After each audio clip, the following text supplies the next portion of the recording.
मेरे पुरखों को राघव अमर कीजिए, मेरे पितरों को राघव अमर कीजिए। कहाँ मना कर रहा हूं? आइए बैठिए फिर सफर कीजिए। उससे पहले पाँव धुलवा के थोड़ी नजर कीजिए। केवट जी कहते प्रभु पूरा परिवार नाव के भरोसे है, हम कोई दूसरा काम भी नहीं जानते हैं कि नाव चली जाएगी तो कर लेंगे प्रभु, इसके अलावा दूसरा कोई उपाय नहीं है। भगवान कुछ नहीं बोल रहे हैं। केवट जी बोले देखिए यदि नहीं धुलवाना है तो हम दूसरी बात बोले, यही घाट ते थोड़ी के दूर है कटिलाओ जल था देखा। किनारे किनारे थोड़ा दूर चलिए, एक ऐसा स्थान मैं जानता हूं जहां केवल कमर भर पानी रहता है, वहां नाव की आवश्यकता ही नहीं पड़ेगी। पैदल चलिए मेरे साथ, आगे आगे लाठी लेकर मैं चलूंगा, था दिखाऊंगा, पैदल ही पार करा दूंगा। लक्ष्मण जी बोले बहुत सुंदर, वहीं लेके चलो। केवट जी बोले रात में। क्या बोले? रात में ले जाऊंगा। लक्ष्मण जी बोले दिमाग ठीक है, अभी सुबह के 8 बजे कह रहे हो रात में ले जाऊंगा, क्यों? केवट जी बोले भाई साहब अभी हमारे बोहनियों नहीं भई है सुबह की है, पहले पैसेंजर आप ही मिले हैं और ऐसा पैसेंजर आज तक नहीं मिला जो एक बार नाव मांग कर मुंह बंद करके खड़ा हुआ है। यदि मैं आपको ले जाकर अभी वहां से पैदल पार करा दूं और ये बात मार्केट में लीक हो गई तो कौन सा पैसेंजर हमारी नाव पर बैठने आएगा? सब लोग वहां से पैदल पार होने लगेंगे। कहिए अपने हाथों अपनी रोजी रोटी पर पांव मार दूं? दिन भर वेट करिए, शाम को अंधेरे में चुपचाप लेके जाऊंगा, अब गंगा पार करा के चला आऊंगा। लक्ष्मण जी बोले रुक नहीं पाएंगे तो धुलवा लीजिए। हम कहां कह रहे रुकने के लिए, धुलवा लीजिए। भगवान फिर भी कुछ नहीं बोले। केवट जी बोले देखिए बहुत हो गया, मुझे तो लगता है आपको पार जाना ही नहीं है। यदि जाना है तो राम जी अब आप कहिए कि केवट मेरा पांव धोकर मुझे उस पार पहुंचाओ, अब मैं धोने वाला भी नहीं हूं, आपको कहना पड़ेगा। भगवान फिर भी कुछ नहीं बोले। केवट भैया अचानक राम जी के चारों तरफ घूमने लगे। लक्ष्मण जी पूछे अब क्या कर रहे हो? बोले अब जाकर बात समझ में आई है कि राम जी बोल क्यों नहीं रहे हैं। लक्ष्मण जी बोले हर बतिये तुम समझ जाते हो, अब क्या समझ लिए? बोले मैं यही समझ गया हूं कि मैंने अपनी इतनी गरीबी सुना दिया हूं इनको कि घर में छोट छोट लड़का है, नाव नहीं चलेगी तो लड़का भूखों मर जाएंगे। और राम जी जो कपड़ा पहने हैं, इस कपड़ा में कहीं पॉकेट नहीं बना है। अब पॉकेट नहीं है इसका मतलब आज राम जी भी हमरे नियर ठन ठन गोपाल हैं, इनके पास कुछ है वो नहीं। अब मैंने अपनी इतनी गरीबी सुना दी है, ये मारे संकोच में पड़े हैं कि केवट पार उतारेंगे तो इनको दूंगा क्या। यही बात है ना, आप इसी संकोच से नहीं बोल रहे हैं। चलिए मुक्त कर देता हूं, पांव धोऊंगा, नाव पर बिठाऊंगा, सौगंध खा के कहता हूं रघुनाथ जी कुछ मांगूंगा नहीं आपसे, ऐसे ही पार उतार करके चला आऊंगा। आपको विश्वास नहीं तो आपके पिताजी और आपकी सौगंध ले लेता हूं। ए लक्ष्मण जी निकाल लिए बाण, इसने बाबूजी की सौगंध ले ली, मार दूंगा इसको। तान दिए बाण। केवट जी बोले क्या बोले? मार दूंगा। मार दीजिए। आप क्या समझ रहे हैं कि आप कहेंगे मार दूंगा तो मैं डर जाऊंगा?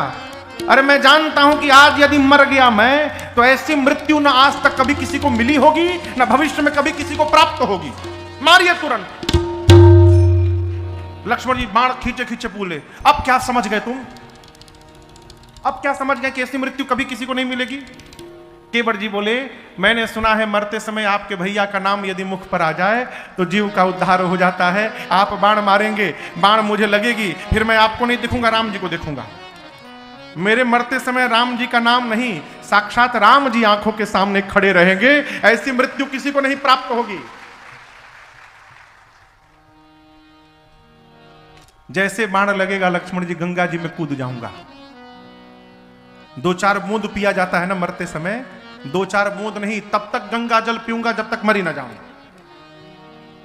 और मेरे मरने के बाद मेरे अंतिम क्रिया तक तो प्रभु रुकेंगे ही यहां पर। सोचिए ना, सबके अंतिम संस्कार में जगत वाले आते हैं, केवट के अंतिम संस्कार में जगत का मालिक जगदीश आया रहेगा, ऐसी मृत्यु किसको प्राप्त होगी? तुरंत मारिए, मैं मरने को तैयार हो गया हूं, चला दीजिए, छोड़ दीजिए, हाथ हटाइए उस पर से। लक्ष्मण जी देखिए तो बड़ा ज्ञानी है वो, है? लक्ष्मण जी मुस्कुराए, अपना बाण पीछे रख लिए। केवट जी कहते प्रभु जब तक पांव नहीं धोऊंगा तब लगे न तुलसीदास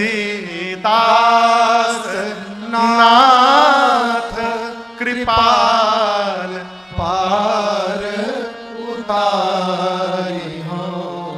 जब तक पांव नहीं धो लूंगा तब तक नाव पर पांव रखने नहीं दूंगा। कल आपको मैंने ये प्रसंग स्मरण किया था। केवट जी की बात सुनकर भगवान बिहस पड़े। बिहसे करुणा चितई जान की लखना। और भगवान बिहस करके आदेश देते हुए कहे केवट जी कृपा सिंधु बोले मुस्काए, कृपा सिंधु बोले मुस्काए, सोई करु जेहि तव नाव न जाए, सोई करु जेहि तव नाव न जाए।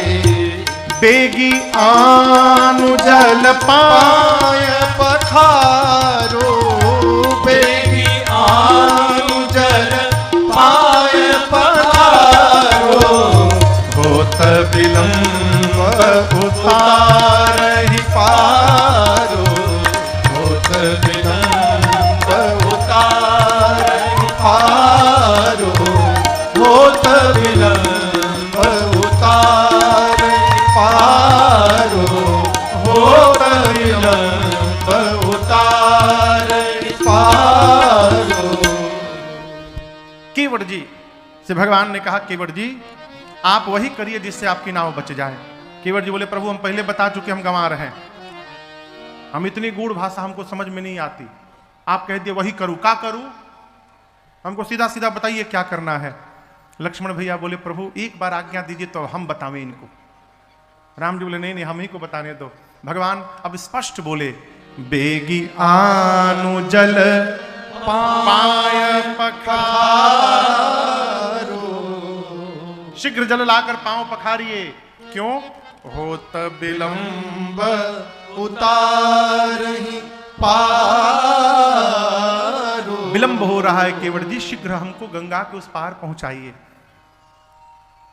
केवट जी से जैसे भगवान ने ये बात कही, केवट जी कहे प्रभु हम गंवार हैं लेकिन इतने भी बड़े गंवार नहीं हैं। हम जानते हैं कोई भी बढ़िया काम किया जाता है तो अकेले नहीं करते हैं, पूरे परिवार बच्चों के साथ मिलकर करते हैं। तो यदि आप कहें तो लड़का मेहरारू सबको बुला के ले आवें। लक्ष्मण जी बोले भैया भेजिएगा मत इसको, 3 घंटा से खड़ा करके रखा है, न जाने जाएगा कब आएगा, नहीं आएगा भगवान जाने। राम जी बोले भैया जाओगे तो आओगे ना? बोले पक्का आऊंगा प्रभु। गया और आया। प्रभु ने आदेश दिया। गोस्वामी जी कविताओं लीजिए में लिखते हैं अरे प्रभु रुख पाई के दौड़े गांव की ओर, बुलाई बालक घर नी हूं। बच्चों को बुलाएं, पत्नी को बुलाएं, सब एकत्रित हुए खेत में। पत्नी पूछी क्यों चिल्ला रहे हो गला फाड़ फाड़ के? बोली मैं बोल रहा हूं सुनो, सब पूरे परिवार के बच्चों को लेकर जाओ किनारे गंगा के। 2 पुरुष हैं, एक सांवले है गोरे हैं, गोरके के पास मत जाना, बहुत डेंजरस, हर बात में बाण निकाल के खड़ा हो जाता है। जो सांवले वाले हैं ना वो बोलते ही नहीं है। 3 घंटा में तो अभी बोले हैं एक बार। जाइएगा और जाकर सब पूरा परिवार बंदी के चरण अचहू देसी बैठे घेरी घेर। केवट जी ने सिखाया प्रणाम करके सांवले वाले को घेर करके बैठ जाना। पूरा परिवार केवट जी का आया। राम जी पूछे आप लोग कौन हैं? तो जो गए हैं उन्हीं के घर के हैं सब लोग। प्रणाम करके पूरा परिवार भगवान को घेर के बैठ गया। लक्ष्मण जी मन ही मन बोले और धुलवाइए पांव। घेराबंदी शुरू हो गया। केवट जी के बच्चे से पूछे कहां गए तो और बाबूजी, तुम लोग आ गए वो नहीं आए? लड़का बोले हम क्या जाने। केवट जी दौड़े घर में, सोच रहे हैं कि कठौती ले चलूं कि कठौता ले चलूं। दिमाग लगाएं, कठौती पुलिंग है, कठौती स्त्रीलिंग है, कठौती ले चल रहा हूं और कहीं जड़ी बूटी का असर होकर ये स्त्री बन गई तो खतरा हो जाएगा। एक काम करो, कठौता ले चलो, पुलिंग है। कहीं लड़का बन गया यदि कठौता, तो फिर आनंद होगा। फिर गंगा के किनारे अपन एक कार्यालय खोलूंगा, हिसाब करने वाला ऑफिस, और उसी लड़के से दिन भर गंगा के इस पार उस पार नाव चलवाऊंगा, शाम को हिसाब लिया करूंगा। छोटा कठौता। स्वामी जी कवितावली जी में कहते हैं, केवट भैया, अरे छोटो सो कठौता भरी आनी पानी गंगा जू को। छोटा सा कठौता लिए केवट भैया, इतना छोटा लिए है कि उसमें एक ही पांव आए, केवल दोनों पांव ना आ पावे। जैसे लक्ष्मण जी कठौता का साइज देखे, लक्ष्मण भैया आग बबूला हो गए। राम जी से बोले, देख रहे हैं भैया, जानबूझ के छोटा लाया है ये। केवट जी बोले, छोटा आदमी का सब सामान छोटा होता है लक्ष्मण जी, है? आप जिसको छोटा देख रहे हैं, एक बार मेरी आंखों से देखिएगा ना तो यही आपको बड़ा दिखाई देने लगेगा। हम छोटे हैं इसलिए छोटा सामान है। प्रभु हम गंगा का पानी ले आए हैं, आनी पानी गंगा जी को। लक्ष्मण जी मुस्कुरा कर बोले, प्रभु गंगा जल को गंगा पानी बोल रहा है। अच्छा आप बताओ, गंगा जी में जल है कि गंगा जी में पानी है? राम जी ने भी कहा था, बेगी आनु जल, भगवान नहीं बोले पानी लाओ। गंगा में पानी नहीं होता, गंगा में जल होता है, गंगा जल। केवट जी कहते हैं, छोटो सो कठौता भरी आनी पानी गंगा जी को। लक्ष्मण जी बोले, पानी है कि जल है? केवट जी बोले, पानी है। लक्ष्मण जी बोले, जल है। केवट जी बोले, आपके लिए जल होगा, हमारे लिए पानी है। क्यों? हम इसी में नहाते हैं, इसी में कपड़ा धोते हैं, इसी में बर्तन धोते हैं। गंगा जी तो जल ही थी, लेकिन हमने अपने कर्म से जल को पानी बना दिया है प्रभु। लेकिन उसी पानी को आपके चरणों से स्पर्श कराकर और पुनः गंगा जल बनाने के लिए लाया हूं। ये गंगा पानी को गंगा जल बनाने की प्रक्रिया है ना। भगवान का दाहिना पांव रखे और गोस्वामी जी कहते हैं, ए जी धोई पाय पियत पुनीत बारी फेरी फेरी बदल बदल कर केवट जी ने कई बार पांव को धोया। एक बार दाहिना पांव धोया, पूरा पी गए, बोले प्रभु बायां बाकी है, दोबारा लाए, बायां धोए। धोने के बाद पांव बाहर ही ना निकाले राम जी का। राम जी बोले निकालो, बोले नहीं प्रभु गलती हो गई मेरे से, दाहिना पांव धोया था, अब फिर से नीचे रख दिए, फिर से उसमें धूल लग गया। राम जी बोले ऐसे तो जितनी बार धोगे उतनी बार लगेगा। बोले प्रभु अब की बार नहीं लगेगा, बायां पांव पोंछ दे रहा हूं, इसको आप मेरे इस गमछे के ऊपर रख दीजिए और दाहिना एक बार और धुलवा लीजिए प्रभु। लक्ष्मण जी बोले भैया अबे डबलियाने लगा,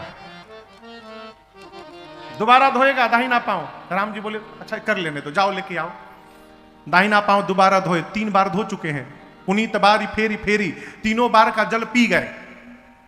अब भगवान उनके कपड़े पे गमछे पे खड़े हैं। लक्ष्मण जी बोले हो गया ना, सारा जड़ी बूटी निकाल लिए, अब लेके चलो। केवट जी बोले प्रभु हम जब वो जल पी रहे थे ना गंगा जल, तो हमारा छोटका जो ये मुकेश है ना छोटका, ये हम पी रहे थे और ये मुंह खोल के बैठा था ऐसे।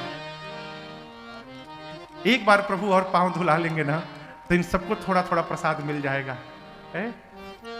भगवान तो भक्त का खेल समझ रहे, अनुमति दिए। केवट जी चौथी बार जल लाए, पांव पखारे।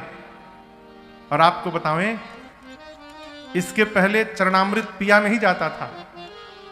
पांव धोकर लोग उस जल को घर में छिड़कते थे। चरणामृत पीने की प्रथा को जन्म देने वाले हमारे केवट भैया हैं, इन्हीं से यह प्रथा प्रारंभ हुई। अब आप कल्पना करिए भगवान साक्षी हैं, छोटे छोटे बच्चे उनको पता नहीं कि चरणामृत कैसे पिया जाता है। चरणामृत कैसे लेते हैं पता है? ये अंगुष्ठ है, अंगूठा, और ये इसको क्या कहते हैं? तर्जनी। अंगुष्ठ को तर्जनी के मूल में लाइए, इसके मूल में इसको लाइए और इसको यहां से मोड़िए, यहां गड्ढा हो जाएगा, दिख रहा है? इसको यहां सटाइए, ऐसे मोड़िए, यहां गड्ढा हो गया, ये गऊ का कर्ण बन गया, इसको गऊ कर्ण, गऊ मैया का कान जैसा हो गया ना, कहो। ये ब्रह्मरंध्र है, यहां पर चरणामृत लेते हैं और यहां से पान करते हैं। ऐसे पीते समय आवाज नहीं होनी चाहिए, कई लोग ऐसे पीते हैं।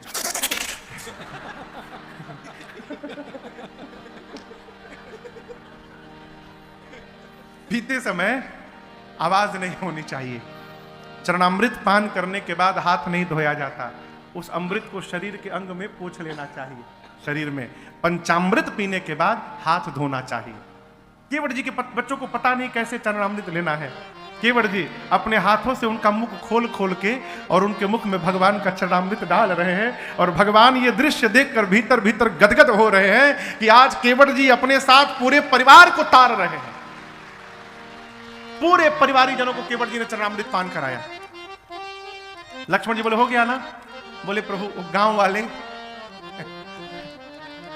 वाले ये कथा बुंदेली बालोद होने वाली थी, लेकिन गांव वालों के चलते ये कथा बालोद ना होकर बुंदेली गांव में हो रही है।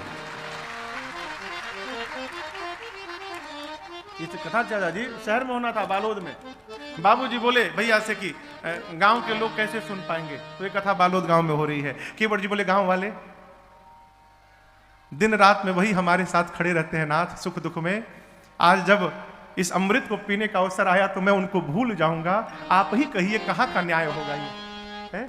एक बार और धुला लीजिए प्रभु। भगवान बोले जाओ ले आओ। दोबारा जल लाए, पूरा पांव पखारे, और गांव के एक एक सदस्य को ढूंढ ढूंढ कर केवट जी ने भगवान का चरणामृत दिया है, सबको पान कराया है। जैसे डुमान भैया हमारे आप सबको कथामृत पान करवा रहे हैं, उसी प्रकार केवट जी ने पूरे गांव वालों को चरणामृत पान करवाया है। लक्ष्मण जी बोले अब कोई नहीं बचा है ना, अब ये मत कहना रिश्तेदार बाकी हैं हमारे। केवट जी बोले प्रभु एक बार और धोऊंगा, एक बार प्रभु और। क्यों? केवट जी बोले प्रभु हम धर्म कर्म कुछ नहीं जानते। अरे ना जननी राम गति कैसे लिखल जाला, ए हो मलिका हमरा कुछ ना जनाला, ए हो मलिका। तो क्या गाओ? सब विद्या राम गति देहु सुमति। हाँ, पहले जब बच्चे हमारे पूर्वांचल में बच्चे पढ़ना चाचा जी प्रारंभ करते थे, ये हम पता लगाए राम गति क्या है। तो बच्चे जब इसके देखिए, इसके दो अर्थ में आपको सुना रहा हूं। पहला तो जब बच्चे विद्या अध्ययन प्रारंभ करते हैं तो वहां पूजा कराया जाता है बच्चों से, राम गति देहु सुमति, राम गति देहु सुमति, राम गति देहु सुमति। एक तो ये राम गति, और दूसरा यहां का नहीं पता, पूर्वांचल में हमारे जब किसी शरीर के जाने के बाद जब दाह संस्कार करने घाट पर जाते हैं तो जो अग्नि देता है अंतिम संस्कार के बाद वहीं बैठकर नीचे मिट्टी में एक लकड़ी लेकर के उंगली से 3 बार राम राम लिखता है हाथ से मिट्टी में। केवट जी कहते प्रभु हम इतना भी नहीं पढ़े लिखे हैं, पढ़े लिखे होते तो अपने बाबूजी के जाने के बाद हम राम लिखते। हम पढ़े लिखे नहीं है ना,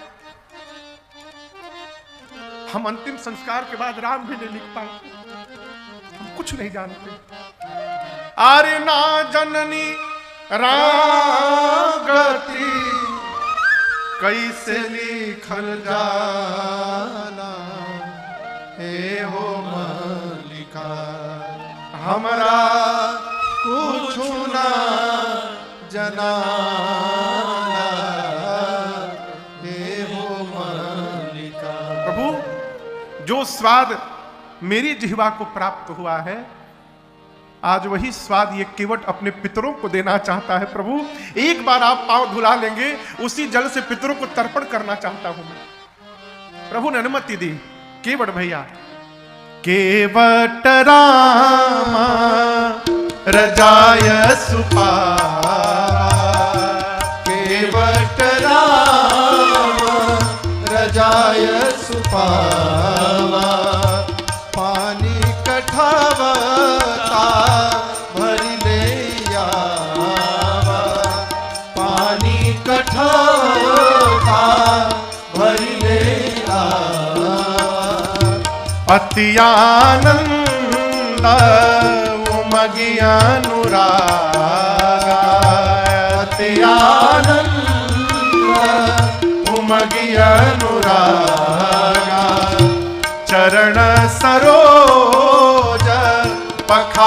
ध्यान लागा, चरण सरोज पखारन लागा, बरसी सुमन सुर सकल सिहाई, बरसी सुमन सुर सकल सिहाई, ये सम पुण्य कुंज को नाए, ये सब पुण्य कुंज को नाए, ये सब पुण्य कुंज को नाए, ये सब पुण्य कुंज को नाए।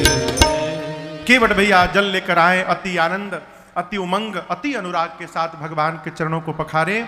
उस समय देवता आकाश से केवट भैया के ऊपर पुष्प की वर्षा करते हैं, कहते हैं बोलिए केवट भैया की। देवता पुष्प की वर्षा करके कहते हैं आज पूरे ब्रह्मांड में केवट जिससे अधिक सौभाग्यशाली पुण्यशाली कोई नहीं है।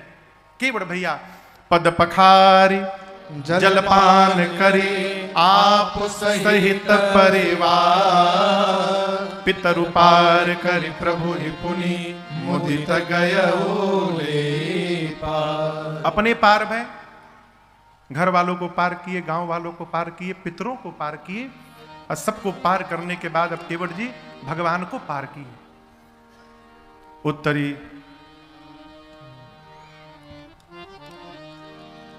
चले केवट भैया।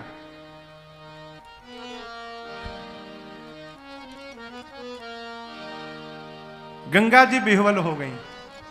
देखिए गंगा जी आज चाचा जी भाव में आ गई। गंगा जी केवट जी से कह रही है केवट जी आज आपने जो गंगा के ऊपर उपकार किया है ऐसा उपकार किसी ने नहीं किया। केवट भैया पूछे मैंने क्या कर दिया है? गंगा जी ने कहा कि मैं गंगा हूं और मुझ गंगा को ब्रह्मा जी और शंकर जी ने भगवान के चरणों से दूर कर दिया। ब्रह्मा जी ने मुझे भगवान के चरणों से निकालकर कमंडल में भर लिया, शंकर जी कमंडल से जटा में भर लिए। एक वो दोनों हैं जिन्होंने मुझे भगवान के चरणों से दूर कर दिया, एक आप केवट जी हैं जो दोबारा मुझे भगवान के चरणों तक पहुंचा दिए हैं।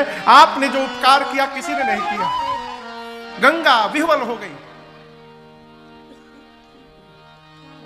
मां जाह्नवी विह्वल हो गई, धारा बढ़ गई और धारा इतनी बढ़ गई कि केवट जी की नाव बिना चलाए भागे जा रही थी। केवट जी बोले मैया आज लहरों को शांत करिए, शांत करिए मां, मैं 3 घंटा इसी नदी में गोल गोल घूम आऊंगा, उस पार ले ही नहीं जाऊंगा कि राम जी उतरे। अब तो नाव में है मेरे। कहते हैं मेरे राघव जी उतरेंगे पार, हे गंगा मैया धीरे बहो, मेरे राघव जी उतरेंगे पार, गंगा मैया धीरे बहो, मैया धीरे बहो, मैया धीरे बहो, ओ गंगा धीरे बहो, ओ गंगा धीरे बहो, ओ गंगा धीरे बहो, ओ गंगा धीरे बहो, ओ गंगा धीरे बहो, ओ गंगा धीरे बहो, होले होले बहो, होले होले बहो, मेरे राघव जी उतरेंगे पार, गंगा मैया धीरे बहो, मेरे राघव जी उतरेंगे पार, गंगा मैया धीरे बहो।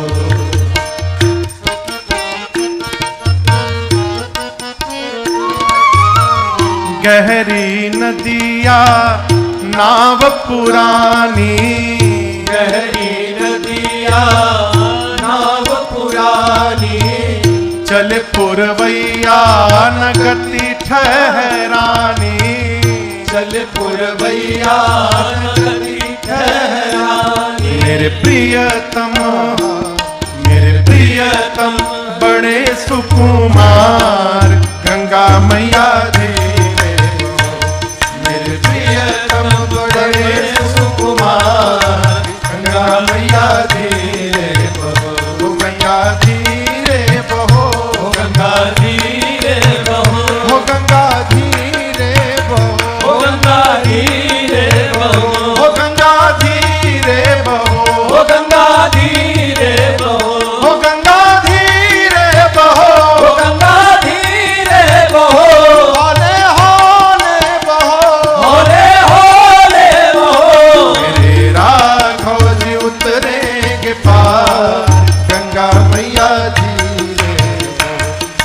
राघव जी उतरे के पार गंगा मैया जी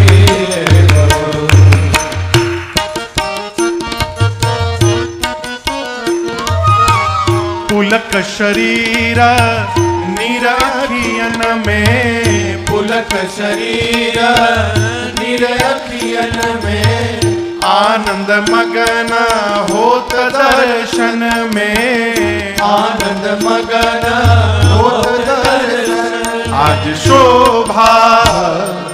शोभा बनी है अपार गंगा मैया जी रे आज शोभा बनी है अपार गंगा मैया जी रे हो मैया जी रे बहो गंगा जी रे हो गंगा जी रे बहो गंगा जी रे बहो हो गंगा जी रे बहो गंगा जी रे बहो हो गंगा जी रे बहो गंगा जी रे बहो होले होले बहो होले होले बहो मेरे राघव जी उतरे के पार गंगा मैया जी रे बहो मेरे राघव जी उतरे के पार गंगा मैया जी रे बहो हो गंगा जी रे बहो ओ गंगा जी रे बहो हो मैया जी रे बहो ओ मैया जी रे बहो उतरी ठाढ़ भये सुर शरीरेता सिय राम गुहा लखन समेत सबसे पहले सीता मैया उतरी, फिर रघुनाथ जी उतरे, फिर निषाद राजगुह उतरे, फिर लक्ष्मण भैया उतरे। और दर्शन करिए, सबके उतरने के बाद केवट उतरी दंडवत की। केवट जी ने उतरने के बाद सबसे पहला काम किया, भगवान के चरणों में दंडवत किए। अब तक केवट जी ने भगवान को राम राम भी नहीं किया था। दंडवत तो दूर की बात है, क्यों नहीं किया? स्वार्थ है। स्वार्थ में यदि परमार्थ है तो स्वार्थ बुरा नहीं है। स्वार्थ में यदि परमार्थ है तो ये स्वार्थ बुरा नहीं है। केवट जी सोचते हैं यदि पहले प्रणाम कर लूंगा तो जो राम जी कहेंगे फिर वो करना पड़ेगा। मैं पहले अपनी वाली कर लूं, अब मेरे मन वाली जब पूरी हो जाएगी तब मैं भगवान को दंडवत करूंगा। अपनी मन वाली किए पखारे गोल गोल नदी में घुमाए। अब जैसे इस पार उतारे, भगवान उतरे, केवट जी उतर कर चरणों में प्रणिपात हो गए, लौट गए। और यहां दर्शन करिए, भगवान आज केवट भैया को उठाए नहीं है, नहीं उठाए हैं। भगवान का स्वभाव है, जो शरण में आकर कह दे प्रभु अपने दर से अब तो न टालो, गिरा जा रहा हूं, उठा लो, उठा लो प्रभु अपने दर से। खाली न जाता कोई दर से तुम्हारे, खाली न जाता कोई दर से तुम्हारे। कब से खड़ा हूं नन्ही बाहें पसारे, चरणों की सेवा में लगा लो, लगा लो, गिरा जा रहा हूं, उठा लो, उठा लो प्रभु अपने दर से। नहीं टूट पाएगा दुनिया का बंधन, नहीं टूट पाएगा ये दुनिया का बंधन, जब तक कृपा ना होगी तेरी रघुनंदन। जब तक कृपा न होगी तेरी रघुनंदन कदम लड़खड़ाए कदम लड़खड़ाए हैं। संभालो संभालो गिरा जा रहा हूँ, उठा लो उठा लो प्रभु अपने दर से। अगर था हटाना तो फिर क्यों बुलाया, अगर था हटाना तो फिर क्यों बुलाया, सोते ही रहने देते काहे जगा, सोते ही रहने देते काहे जगाया। अब जब जगाया तो अब जब जगाया तो अपना बना लो, गिरा जा रहा हूँ, उठा लो प्रभु अपने दर से। भगवान अपने सन्मुख किसी को गिरा हुआ बर्दाश्त नहीं कर पाते, तुरंत उठाते हैं। लेकिन आज प्रभु ने केवट भैया को नहीं उठाया। क्यों? राम जी सोचे ये पुत्र हैं, इन्होंने कह दिया कि पार उतार कर कुछ नहीं मांगूंगा, कुछ नहीं लूंगा, मैं पिता हूं, मेरा धर्म यही कहता है कि केवट जी को खाली हाथ विदा कर दूं। यदि उठाया तो दूंगा क्या? मारे संकोच के प्रभु नहीं उठाए। और रघुनाथ जी के संकोच को मेरी मां जान गई। मां ने तुरंत अपने स्वर्ण मुद्रिका को उंगली से निकाला और कहा, प्रभु आप केवट भैया को ना ये मुद्रिका उतराई में दे दीजिए नाथ। भगवान ने कहा, आपने अपने हाथ से निकाल लिया सीता जी इसको? मां ने कहा, प्रभु क्या कहा? अपने हाथ से? ये मेरा हाथ नहीं है नाथ। जिस दिन इस हाथ को मेरे पिताश्री ने आपके हाथ में समर्पित कर दिया था, ये उस दिन से आपका हाथ बन गया था, मेरा हाथ नहीं है। आपकी मर्यादा के आगे इसका कोई अर्थ नहीं है। भगवान ने केवट जी से कहा, केवट जी मां उतराई दे रही है। आपने कहा था न नाथ उतराई चाहूं, मेरे से नहीं चाह रहे हैं, मां दे रही है, मैं नहीं दे रहा हूं, इसको स्वीकार कर लीजिए। इसमें आपका वचन भी बच जाएगा और मेरा भाव भी रह जाएगा। केवट जी चरणों को पकड़ लिए, केवट चरण गहे अकुलाई। केवट जी कह रहे, प्रभु आप, मैं नीचे हूं तो ये ना समझिए कि मैं दुख में हूं, मैं आज आनंद में हूं प्रभु। और आनंद वही समझिएगा जब भगवान के चरणों में सिर नीचे झुक जाए। ऊपर उठना आनंद नहीं है, भगवान के चरणों में प्रणिपात हो जाना आनंद है। केवट जी कहते, प्रभु जीवन में दुख तभी प्रारंभ होता है जब हम ये नहीं समझ पाते कि हमको क्या मिला है। आज तक हमको भी लगता था कि क्या मिला है, अब पता चल रहा है कि औकात से अधिक मिल गया है प्रभु, अब मुझे कुछ नहीं चाहिए। अब कछु नाथ न चाहिए, दीना दयाल अनुग्रह तो। आपका अनुग्रह प्राप्त हो गया प्रभु, अब इससे अधिक जीवन में और क्या चाहिए। आपने मेरा दोष, दुख, दरिद्रता और ताप चारों मिटा दिया। मिटे दोष दुख दारिद्र दावा। दोष का संबंध आंख में होता है। दोष का संबंध किसमें होता है? आंख में।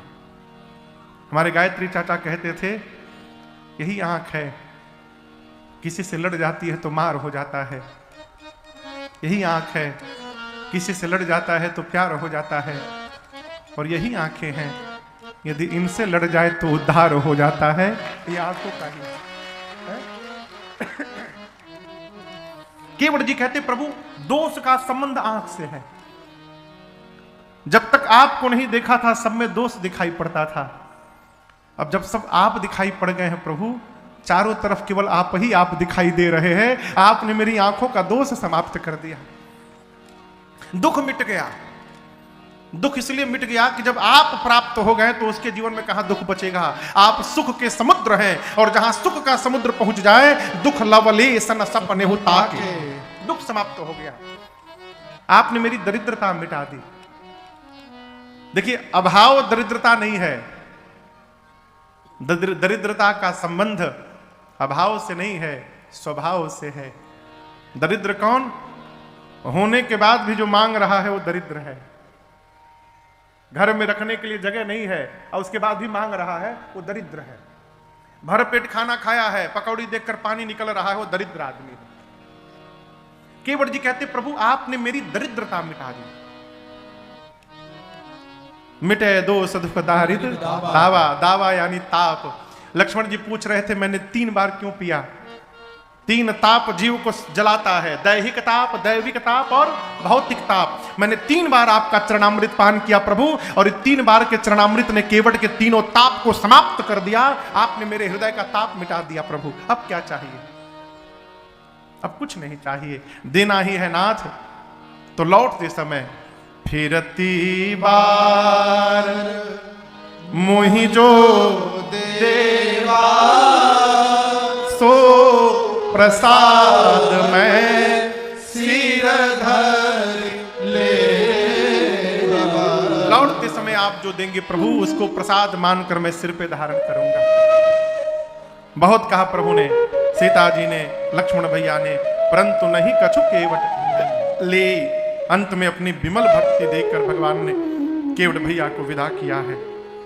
यहां पर सीता मैया ने गंगा जी से मनौती मांगी, मां आप आशीर्वाद